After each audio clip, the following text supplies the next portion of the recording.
Hello, it's Darren. I just want to talk to you today about the long-term view in internet marketing. Now, when you come up with your digital marketing plan, think about the long-term loyalty of potential customers. In the last decade in particular, and because of the way the internet has evolved with social media, Facebook, Twitter, the emphasis has shifted away from just selling, and it now favors sharing and connecting. That's because consumers expect greater transparency, they want more bang for their buck, if you like. We're very sensitive to corruption, at the highest levels of governments and corporations. If you can make it easy for people to say good things about you, and then make it easy for them to find you online, that puts you in a very good position. Think about the following attributes long term. Think about visibility, familiarity, and positive reputation. Now, according to research, a customer needs to be exposed to your brand 3 or 4 times before they buy something. It depends on what you're providing, obviously. If a customer makes an impulse purchase, then usually only one exposure to your brand is needed. If it's expensive or high value services, then it can take a bit longer before the sales process begins. But think about the process, not about as in selling, but how people buy. So with that in mind, let's talk specifically about websites, visibility, familiarity, and reputation. What you should never do is set and forget a website. You need to show that your business is active and that you're operational, and one way to appear available is to write a regular blog or a journal as part of your website. This has the added effect of feeding the search engines, and more importantly, it communicates with visitors. But if producing content, to coin a horrible phrase, is not your cup of tea, don't worry. There are easier ways, and this probably applies to most small businesses with limited time.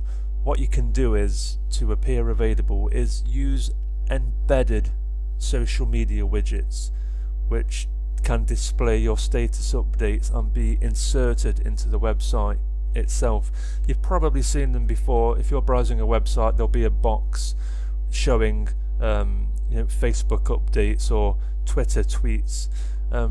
And you can see right now on the screen the time-stamped activity feed of the Facebook and Twitter widgets. So anybody who is viewing your website gets this instant snapshot of your social media updates, and that communicates to the visitors that you are available and active, and they're more likely to pick up the phone or send you an email, connect, make contacts, whatever it is you want them to do. By the way, I should just warn you very quickly, the downside to the Facebook widget is if you go 30 days without updating your status, the Facebook widget actually displays a blank white box. So make sure you're updating it at least every 30 days.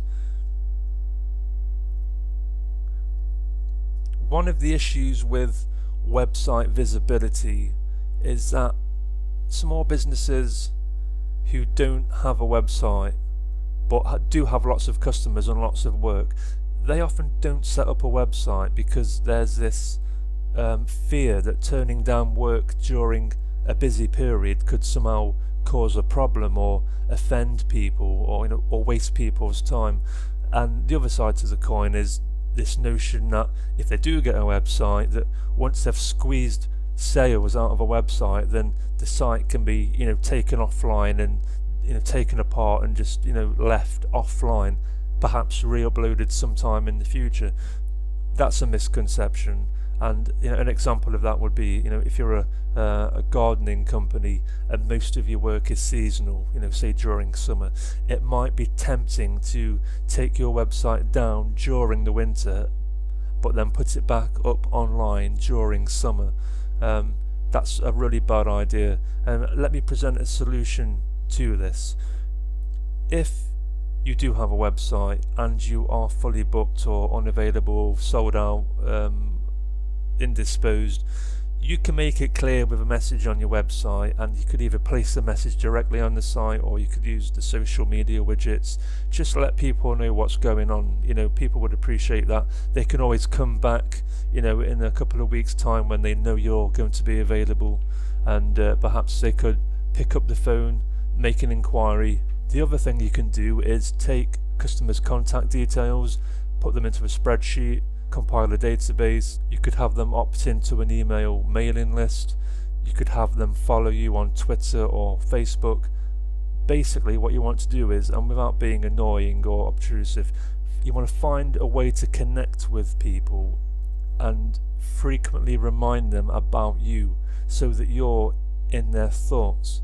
So in the future, when you are available or when other people are in a position to buy, it's not as if you're having to sell. You've already built this customer who wants to buy from you. So make yourself available all the time, or at least have your potential customers thinking about you or talking about you. Now secondly, a website that is built with the intention of getting customers from search engines, Google in particular. You should never take a website down just because you think it's run its course. Now that actually confuses the search engines, because they're constantly crawling the web looking for updates on sites. They're looking for new pages, new content, new links. If they come to your website expecting to find your website and it's not there at all, they're going to see that as a dead end and basically devalue it from the search rankings. It does take time to build trust with Google in website authority. A better way to build trust with Google is to build long-term relationships with people. So social media shares, links, likes, recommendations, etc. That all goes a long way, and social signals are a big part of Google's algorithm. The way it ranks a website, it takes cues from the signals on social media. So think of your website as being useful, informative, interactive, compelling, a communications base. Remember visibility, familiarity, positive reputation. Give people something good to talk about. If it's a special offer, a competition, a prize draw, something which doesn't cost you much but goes a long way building goodwill with potential customers. I'll put some useful links in the video description below. I hope you'll check that out. So thanks for watching and thanks for listening, and I'll talk to you next time. Bye.